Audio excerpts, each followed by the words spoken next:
What's going on, guys? E-Drone here, and we're going to wire up the 10-volt lead and the ground wire for our FPV transmitter.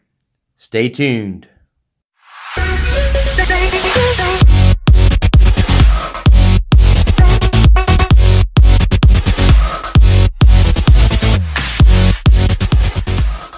Alright, so what we need to do is we have our video wire coming from the RunCam split right here.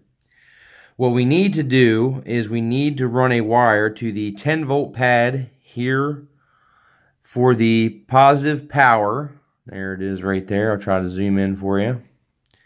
For the positive power right here, that 10-volt pad. And we also need to hook our ground. Now, I didn't realize this when I did it, but when I moved the ground for the RunCam split, I actually moved it right next to where the VTX ground normally would have gone. So what I'm going to do is I'm just going to tap the ground on this side for our VTX. No big deal. It's still ground. Ground is ground. Everything's still all in sync with one another. It's just going to be on the opposite side of the board. Not a big deal. So what I've decided to do, remember I've told you in my previous videos, never throw away wires. So these wires here actually are extra wires that came with my RunCam Rotorite edition. That came with my Wizard when I upgraded the Wizard X220. And these are actually really nice silicone wires. They're a nice thickness. And I'm going to use the black wire for the ground here for our VTX and the red wire for our 10-volt power to our VTX. The first thing we're going to do is go ahead and cut our hot red wire here, and we're going to decide our length. I'm going to need, that should be way more than enough. Yeah, that's definitely way enough wire. So it's always good to have a little extra wire because you can always cut some off later. So that's going to be plenty of wire to feed to our VTX. Now this wire, you can really just take it with your fingernail and pull it back if you have a fingernail, and it strips right off just like that. If you can see that, strips right off. Now what we're going to need to do is we're going to need to pre-tin this wire here. So we're going to have to pre-tin that. We're going to have to pre-tin our 10-volt pad. And then we're going to have to wire this right on into that PDB there. So now you can see the 10-volt pad here. Getting my soldering iron heating up here. And as you can see, I don't have a lot of room to work with here.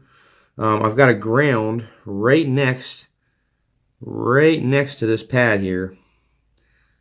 So we're going to have to be real careful when we tin this pad that we do not touch this ground. You see that?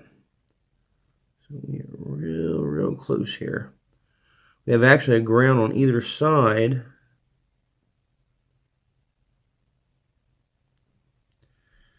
There we are. We have a little bit of solder on there, but the wire is really small. So we shouldn't need too much solder. We just want to make sure that we don't touch that 10-volt to that ground at all. That's the worst case scenario. So now we can go ahead and tin our wire here.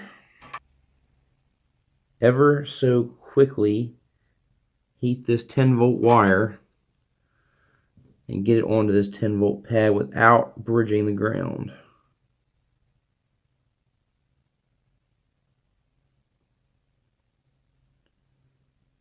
Okay, go a little bit further.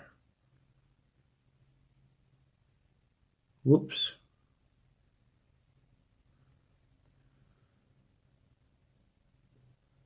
Okay.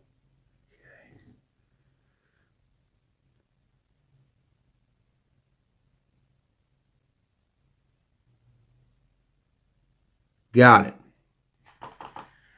Now, we're definitely going to check with our continuity tester to make sure that none of that solder has gone over to that ground. You can see right there is very close to those to the grounds on either side of that 10 volt. Now that we've got our 10 volt power supply for our VTX hooked in, we now need to solder in the ground for the VTX, and we're going to use this black wire right here. So first thing we're going to want to do is tin this pad over here. You see, we got the G for ground. And we got a nice wide open space over here.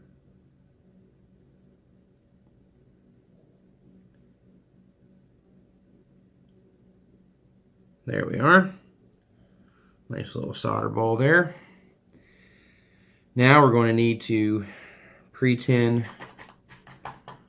Clean my tip off real quick. We're going to need to pre-tin the wire here. Always tin your tip of your iron first. Let that wick on in. So now we have our ground tinned. As we're going to hold our ground right here on top of this pad. Let's go ahead and tin our tip. Turn up a little bit of heat there. It's nice when you have a little bit of heat because then you can kind of get in and out and do what needs to be done without putting too much heat on the board.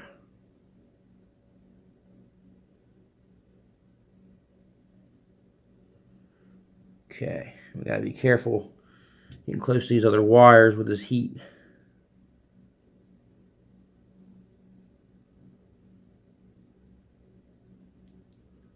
All right, there's our ground.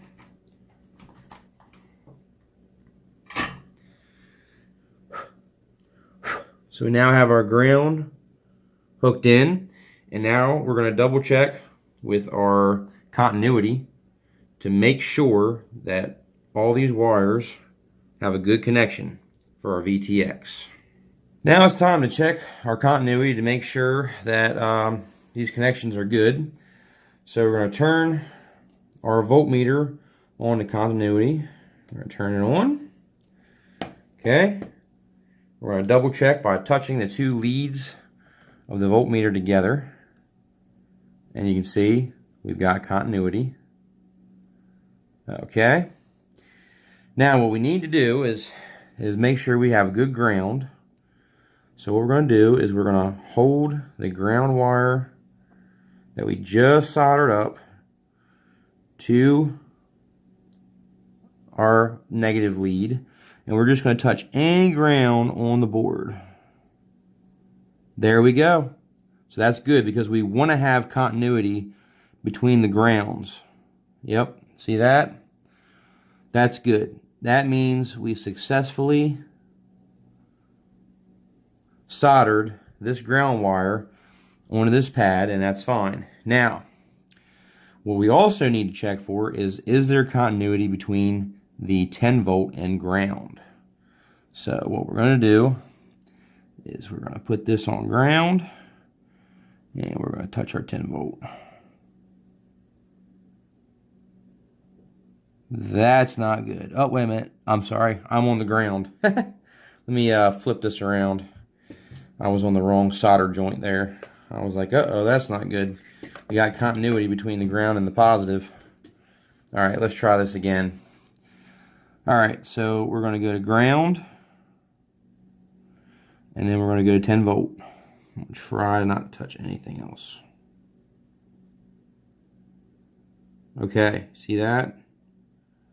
I don't have continuity, and the light on the board is actually lighting up. I don't know if you can see that or not. But and this is, I'm testing this with no power, guys. I don't have any power hooked to the quad whatsoever. You don't have to have power hooked to the quad to check for continuity. You know, you just touch your ground, any ground on the board. Touch your ground, and then touch your power supply. And as long, yep, see that? I'm on the ground on the positive, and I have no continuity, which is exactly what we're looking for. We don't want any of the ground we don't want to be able to touch ground and a positive and get continuity. That's not what we want. So that was a success. So none of the solder spilled over. That was a really tight area right there, if I can zoom in. But right between those two grounds is my 10 volt for my VTX. And you can see how tight it was in there. It was actually a really tight fit. But we were able to get in there unscathed without bridging it. So everything as of right now is wired up. Now we can go ahead and install the flight controller. Let's go ahead and talk about the flight controller for a second. So what we have here is the Matek flight controller FC F405 with the on-screen display. Now this flight controller pairs perfectly with our Matek PDB, and it pairs so nicely that we don't even need to solder the PDB to the flight controller. It actually comes with ribbon cable, so we will be able to hook our PDB to our flight controller via ribbon cable, which is awesome. We just have to make sure we take our time and we do it right. So here's the package here for the F405 Matek flight controller. It is a F4 flight controller. It has 32K gyro, on-screen display obviously, and it also has an SD slot for black box logging if you so desire. Let's go ahead and open up the package here and shake out the contents so we can get them out. And it's good to note here, guys, that they actually do provide you with 2 ribbon cables. So in case you tear one up or you have a dud, they do provide you with 2 ribbon cables. So that's good. That is a positive. Taking a look at the flight controller here, you can see that we have a ton of options as far as what we can hook up here. So basically the ribbon cable transfers the 5 volts to the flight controller, okay? And you can see there's the F4 chip there, and over here you have your USB for connecting to your laptop, desktop, whatever, clean flight, beta flight.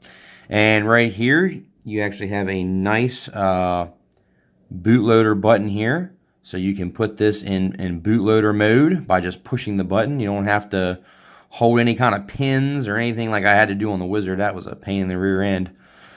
But yeah, so this is super nice. You can see that there's a lot of filtration on here, so that's good as well.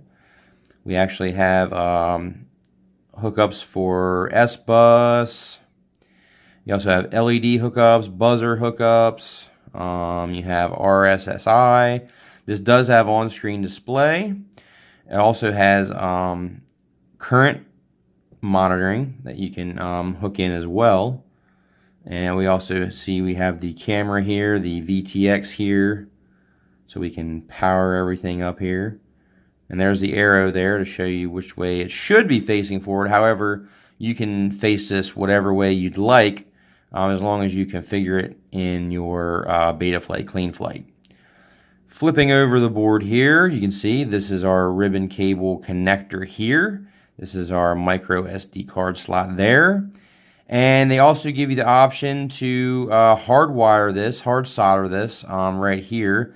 If you do not want to use the ribbon cable, you can solder this in to the Matek PDB or any other PDB that you might want to choose. But I thought it was a good combination, choosing the Matek FC Hub PDB and mating it with the F4 flight controller Matek F405 OSD. It just seemed like a good pair. It seemed like a good fit, and now that we have the ribbon cable to connect the two without any, it just eliminates more soldering that we don't have to do. Zooming in here, I'm trying to make this as easy to see as possible. As you can see, it's very small. There's not a lot of room to work here. But in order to connect the ribbon cable so that we can connect our flight controller, there's two black tabs here and here. What needs to happen is you need to pull these out ever so slightly. Just take your time and pull that out. Give it to the other side here. And you can use your fingernail. You see how it's kind of pushing out? Just kind of push that out nice and slow on either side. There it goes. It'll click when it's all the way out. There it goes. Now that that is out, that means that it is unlocked and it is ready to accept the ribbon cable. Now I'm going to pop up a little diagram here to show you on the Matek website how you're supposed to mount your ribbon cable. So as you can see on the ribbon cable, you have two sides. You have this side here with the blue writing, and you also have your contactors there. And if you flip this over, you can see that this side has no writing and no contactors. So the way it needs to be installed, this needs to feed into it with the blue writing up. So the contactors are facing up. And basically all you have to do is just slide this in there, nice and gentle. You don't have to force it, but just nice and easy. Just slide it in. Okay. Just slide it in until it won't go any further. And try to line this up as precise as you can get it. Okay. It won't go in any further than that. That's the furthest it will go. And I'm trying to get it exactly lined up. Just like that. Now, this is a little tricky, but you have to push these in kind of at the same time. Because if not, one or the other will come out. See that? So you kind of have to push them in at the same time. And there you go. The ribbon cable is connected to the PDB. Now what we need to do is we need to install our soft mounts, because the Matek F405 flight controller, okay, is designed to be soft mounted. So here's our soft mounts here, if you can see that. They give you the soft mounts. So what we need to do is screw these right on down. You can see there, what we're going to do is just take these pliers and grasp the very top of the soft mount and just screw it down until it gets nice and snug. There, it's getting snug now. It's kind of hard to turn these soft mounts with the with your fingers because of the soft mount. If that makes any sense. So you kind of have to get a pair of needle nose or a pair of pliers and turn them till they get tight. Alright. Make sure that's all the way down.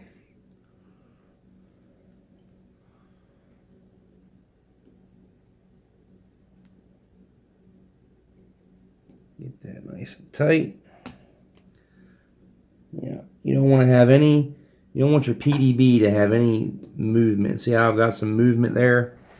So I need to go tighter.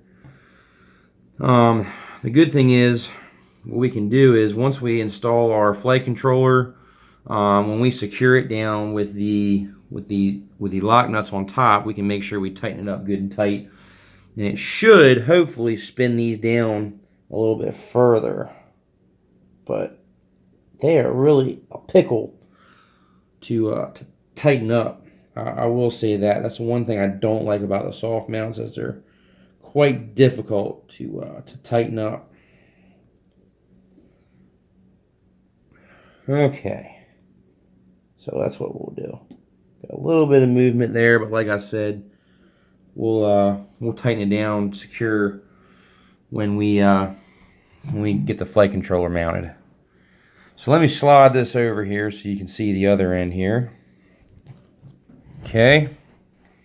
Now we're basically going to do the same exact thing to our flight controller. Okay. It's got the same connector. So what we need to do is, try to get this in camera for you, is pop out those little tabs just like we did before. So we'll just pop those out, see if you can see. Just pop these little connectors out one at a time, just kind of easily, just kind of pop it out. That one's out, that one's, there we go. Just a little bit, you don't have to force it. Alright, so next thing we need to do is go ahead and connect this ribbon cable right here. Now this is a little bit tough right here, just because of the angle that we have here. So I'm going to try to feed this in. Sorry if you can't see this, but I got it in there. Got it in there with my finger. I'm holding it with my finger. You can see this or not. And now we're just gonna push this in with our fingernail, maybe.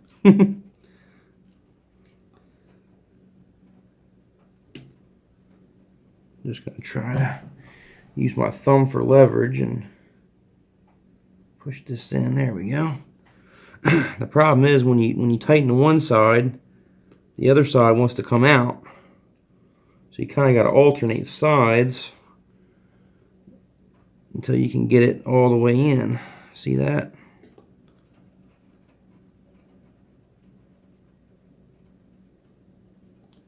All right. So now, theoretically speaking, if we were to power this with the battery, we should have 5 volts to our flight controller. But what I'm going to check before we get too far is, you guessed it guys, continuity. I'm just going to put this stand on here just to kind of hold this down for a minute. That way I'll keep it from moving too much on me. As you can see, I'm able to mount the flight controller with the arrow facing the front of the quadcopter. Alright, so now, let me zoom out a little bit. Now, what we're going to do is we're going to check for our continuity, because now that it's connected, we should have continuity between the grounds and the positives. So let's go ahead and check, and hopefully it's a success. So what we're going to do is check our 5 volt. So let's check our 5 volts. We have a 5 volt here, and we have a 5 volt here. There you go. We have continuity. So everything seems to be connected correctly. The ribbon cable is connected correctly.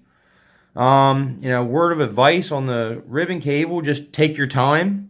Don't rush it. Just do it nice and slow. So there you have connected our Matek F4 flight controller. We wired up the power wire and ground wire to our PDB for our VTX, which I did a video on, and that VTX is simply amazing. The Race Day Quads Mach 1. So that's going to wrap it up for this video, guys. In the next video, we will be wiring up the VTX, and I'm going to start to build and put the standoffs on here and get ready to get the camera mounted properly. And man, we're getting very close to getting this build where it needs to be as far as installing components. We still have a long road ahead of us as far as tuning and software upgrading and all that fun stuff, calibrating and everything else. But that's all part of it, and we're going to take you guys along the way, each and every part of the step. Appreciate you guys watching. Please like, share, and subscribe. We got more videos coming, more giveaways, and fun flights.